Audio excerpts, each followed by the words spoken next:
In today's episode, we are gonna be celebrating 4th of July, baby.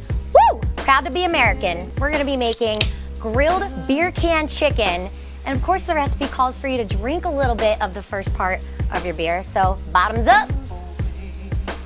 You can actually plop your chicken right on top of your beer. And what the beer does, you don't even have to use that great quality of a beer. It's just gonna flavor that chicken nicely. So I'm gonna start by drizzling this baby here chicken with some extra virgin olive oil. And then I'm just gonna sprinkle some rosemary on top, a little bit of freshly cracked pepper, and I have some Himalayan sea salt here.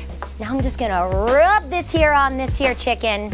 The key to this chicken is actually putting it on indirect heat. We're gonna let it reach an internal temperature of 175 degrees. It should take about a good hour, hour and a half. Opening up the grill here. Yahtzee, look at that.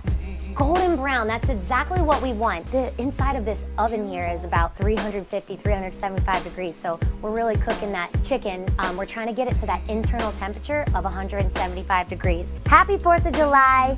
I love America. Stay Figo, stay fresh, kids.